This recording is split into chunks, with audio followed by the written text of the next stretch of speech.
અધૂરી રહેલી ઈચ્છાઓ આપણને એક કાંટાની જેમ ચૂભતી રહેતી હોય હૃદયમાં. માં દેવકી વિચાર કરે અટારી પર, રાજમહેલના અટારી પર બેઠા બેઠા કે શું આ અધૂરી ઈચ્છાઓ હૃદય ઉપર શૂળ બનીને, કાંટો બનીને આમ જ આજીવન ચૂભતી રહેશે? જે સપના ક્યારેય પૂરા થયા જ નથી, એ સપના ક્યારેય આંખો છોડશે નહીં. એક રાજવંશમાં મારો જન્મ થયો, મોટા ઘરમાં મારો જન્મ થયો, પણ દુઃખ સિવાય બીજું હું શું પામી? પરમાત્માની મા થવાનું મને સદભાગ્ય મળ્યું છે, પરબ્રહ્મ પરમાત્માની માતા બનવાનું મને સૌભાગ્ય મળ્યું છે, પણ ભગવાનની માના કોડ પણ અધૂરા રહી જતા હોય તો એ કોડ એને કેવા હેરાન કરતા હોય. અને દ્રશ્ય અદ્ભુત છે. વ્યાસજી કમાલ કરતે. દેવકીજી વિચારે કે શ્રી કૃષ્ણ મારા કુખે જન્મ્યા છે, પણ એનું નાનપણ, એનું બાળપણ, એને દુગ્ધપાન કરાવવાનો લાવો મને મળ્યો નથી. એ બધો લાભ તોલી યશોદા લઈ ગઈ. ઈ કટક, ઈ કાંટો ચૂભે છે કે જે લાભ વિધાતાએ મારા નસીબમાં લખ્યો તો, દીકરો થઈને મારે ત્યાં જન્મ્યો, તો જે લાભ મારા નસીબમાં લખ્યો તો એ તો અંધારી રાત્રિએ મારા ખોળામાંથી નીકળી અને વાહ યશોદાને સૂતા સૂતા એમને એમ લાભ મળી જાય.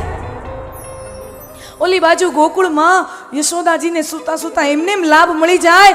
એ લાલાને દૂધપાન કરાવવાનો મારા નસીબમાં ઈશ વિધાતાએ જે લખ્યો તો એને કેમ મળ્યો? મારા કાનાને એ નાનો હોય, એની નટખટ શરારતો, પછી કોઈ એને વઢવા આવે, એ શરારત કરે, તોફાન કરે, તો એને વઢવાનો જે હક હતો એ મારો હતો. એ હક યશોદાને કેમ મળ્યો?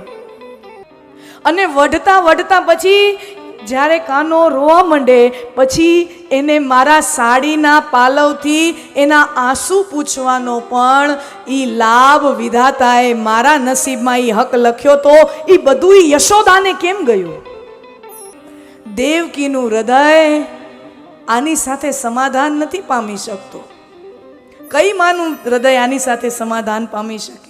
અને એટલામાં જ જોગાનો જોગ સંયોગવશ રથની ઝાલરો વાગતી, અશ્વના ગળામાં જે ઝાલરો હોય, રથની ઝાલરો હોય, એ ટંગ ટંગ ટંગ ટંગ કરતી ઝાલરો વાગે અને એક રથ દ્વારિકાના મહેલની સમીપ આવે અને દેવકીનું ધ્યાન ત્યાં જાય. આ વિચારોમાં અટવાયેલી દેવકી જુએ છે તો એ રથમાંથી અત્યંત સ્વરૂપવાન, સોહામણી, નમણી નાર રથમાંથી નીચે ઉતરતા હોય એવું દૂરથી દેખાય. અને જેમ જેમ એ સોહામણી નાર નજીક આવતી જાય એમ એમ દેવકીને સમજાય આ સ્ત્રી બીજી કોઈ નથી, આ મારા કાનાને પાલનારી માં, એની પાલક માતા યશોદા આવી રહી છે.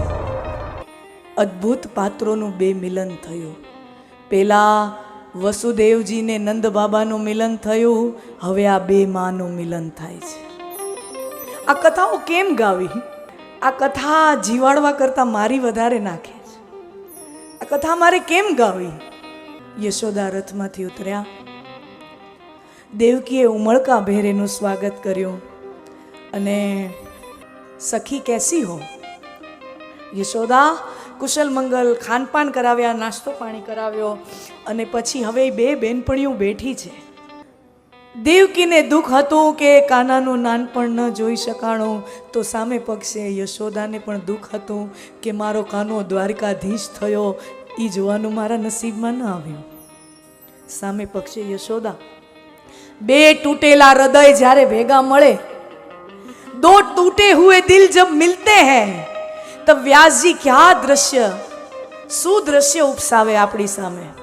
યશોદાને ખાનપાન, નાસ્તા પાણી કરાવ્યા અને હવે દેવકી કહે છે, યશોદા સખી, સાચું કહું, તે મારા કાનાને પાળવામાં, એનો ઉછેર કરવામાં કોઈ કમી બાકી નથી રાખી અને તારો જેટલો ઋણ ચૂકવી, હું તો તારો ઋણ ચૂકવવા સમર્થ નથી. હું ગમે તેટલું કરું ને તોય તારા ઋણમાંથી હું મુક્ત ન થઈ શકું. પણ યશોદા સાચું કહું, એક વાત, દિલની પ્રામાણિકતાથી એક વાત કહું, મારું હૃદય તને માફ નથી કરી શકતો. તારા ઋણ છે બાપ મારા ઉપર, પણ મારું દિલ તને માફ નથી કરી શકતું. જે લાભ વિધાતાએ, જે હક, જે અધિકાર મારા નસીબમાં લખ્યા હતા એ તને મળી ગયા ને મારું હૃદય માફ નથી કરી શકતું તને. મારા કાનાને સ્નાન કરાવવાનો અધિકાર મારો હતો, એ લાભ તું લેતી હતી.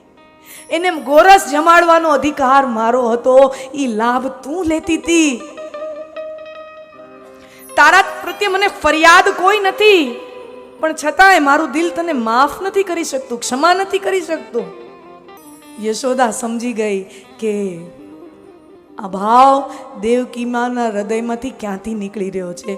યશોદા માને માઠું નથી લાગતું, પ્રેમીઓને માઠું લાગે નહીં.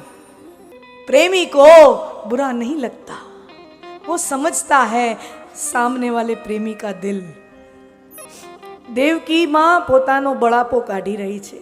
આજે વર્ષોથી ધરબાયેલા જે લાગણીના બંધ હતા ને, હવે માં દેવકી એ બધાય બંધોને તોડી અને યશોદાની સામે પોતાનો ઉભરો ઠાલવી રહી છે.